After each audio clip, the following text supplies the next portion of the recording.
Friends, right now, as you're watching this video, your phone is charged, the fan above you is spinning, the lights are on. But have you ever stopped and asked yourself, where does all of this actually come from?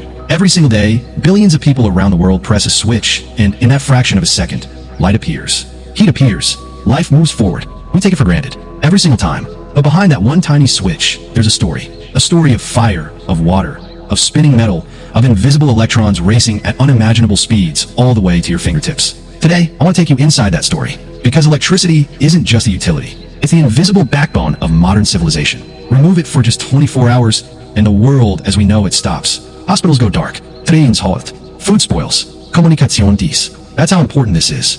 So today, from start to finish, we're going to understand exactly how electricity is born, how it travels hundreds of kilometers, and how it arrives right at your doorstep. And trust me, by the end of this video, the next time you flip a switch, you'll never look at it the same way again. Let's begin. To make this easy, we've broken the journey into 3 stages. 1. How electricity is generated. 2. How it travels long distances. 3. How it finally reaches your home.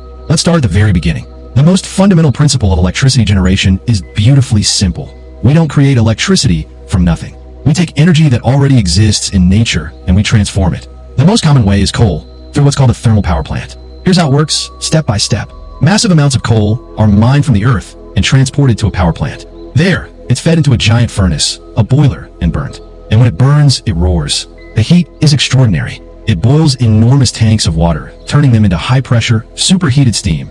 Steam so powerful, it can do something remarkable. It's directed at a machine called a turbine. And the moment that steam hits the turbine blades, they spin. Fast. Incredibly fast. Now, here's where the magic truly happens. Connected to that spinning turbine is a generator. And inside that generator are 2 things, a powerful magnet and copper coils. As the magnet spins inside those coils, something invisible begins to happen. A magnetic field forms, shifts, pulses, and those tiny electrons locked inside the copper wire. They wake up, they start moving, they race. And that race, that flow of electrons, is electricity. It's not magic, it's physics. It's called electromagnetic induction, discovered nearly 200 years ago by a man named Michael Faraday, who changed the world forever with a simple spinning magnet. So the chain is coal, heat, steam, turbine, generator, electricity. Beautiful, isn't it? But coal is just one way. Nature gives us so many more. Take water, hydroelectric power. Massive dams hold back rivers. When water is released, it plunges downward with tremendous force, striking turbine blades and spinning them to generate electricity. No burning, no smoke, just the sheer power of gravity and water. But here's what's fascinating and a little sobering. If the water level in that dam drops, so does the electricity. That's why when summer comes and rivers run low, power shortages follow. The rain that falls on mountains directly affects the light in your room. Then there's wind energy. Tall, graceful turbines standing in open fields or out at sea. When the wind blows, they turn silently, steadily, generating clean electricity from nothing but moving air. And perhaps the most elegant of all, solar energy. Sunlight falls on panels covered in photovoltaic cells, and those cells convert light directly into electricity. No moving parts, no noise, no fuel. Just the sun, doing what it has done for 4.6 billion years. We've learned to catch its light and turn it into power. So electricity is born. Now what? Power plants are usually built far from cities, near coal mines, rivers, or open land. But the people who need electricity are in apartments, offices, hospitals, schools, sometimes hundreds of kilometers away. This is where the second stage begins, transmission. When electricity leaves the generator, its voltage isn't high enough for long-distance travel. If we send it out as is, the energy would bleed away as heat along the wires. By the time it reached a city, almost nothing would be left. So we cheat physics cleverly. We use a device called a transformer to dramatically increase the voltage, sometimes to hundreds of thousands of volts. So electricity is born. Now what? Power plants are usually built far from cities, near coal mines, rivers, or open land. But the people who need electricity are in apartments, offices, hospitals, schools, sometimes hundreds of kilometers away. This is where the second stage begins, transmission. When electricity leaves the generator, its voltage isn't high enough for long-distance travel. If we send it out as is, the energy would bleed away as heat along the wires. By the time it reached a city, almost nothing would be left. So we cheat physics cleverly. We use a device called a transformer to dramatically increase the voltage, sometimes to hundreds of thousands of volts. Why does this work?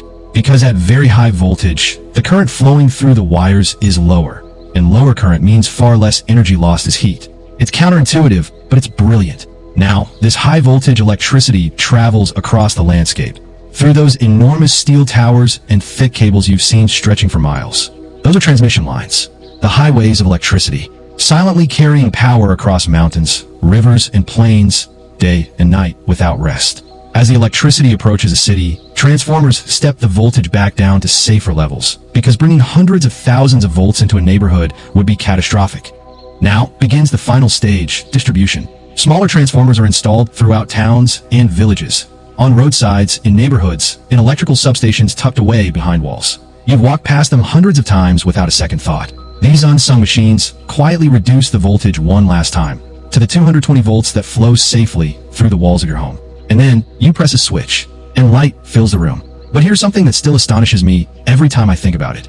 Electricity cannot be stored at scale. What this means is the electricity powering your phone right now didn't exist 5 minutes ago. It was generated this very moment at a power plant somewhere in response to your demand. Power plants monitor usage in real time, every second of every day. When demand spikes, like when an entire city turns on its air conditioners on a scorching summer afternoon, plants must immediately generate more. When demand drops at midnight, they scale back. The entire grid is a living, breathing, real-time balancing act. A symphony of energy, perfectly orchestrated 24 hours a day. And when something goes out of balance, even briefly, that's when the power goes out. Every power cut has a story. Every flickering light is a reminder of how precise this system must be. Friends, here's the most important thing I want you to take away today. Electricity is not a source of energy. It is a messenger, a carrier. It takes the energy locked in coal, in falling water, in wind, in sunlight, and delivers it to you in a form you can use. But the sources are not infinite. Coal runs out, dams dry up. So every unit of electricity we waste is a piece of the future we're burning away. Turn off the light when you leave the room. Unplug the charger when it's done. Choose energy-efficient appliances. These aren't just tips, they're acts of responsibility. Small, daily choices that, multiplied across billions of people, can genuinely change the trajectory of our planet. So the next time you flip a switch, pause for just 1 second. Think about the coal mine deep in the earth, the water crashing through a dam, the wind turning silent blades on a hillside, the sunlight caught by a panel on a rooftop. Think about the engineers who designed these systems, the workers who maintain them through storms and summers, the transformers humming quietly by the roadside, doing their job without ever being noticed. Think about the electrons, billions of them, racing through copper wires at the speed of light from a power plant hundreds of kilometers away, all the way to that single bulb above your head. All of that for the light in your room. That switch isn't small. It's the end of an extraordinary journey. Friends, that was today's video. I hope it changed the way you see something you've always taken for granted. If it did, share it with someone. Leave a comment telling me where you're watching from and what surprised you most. Like the video if you found it valuable. And subscribe so you never miss a story like this one. Until next time, stay curious, stay grateful. And remember, the most ordinary things in life often have the most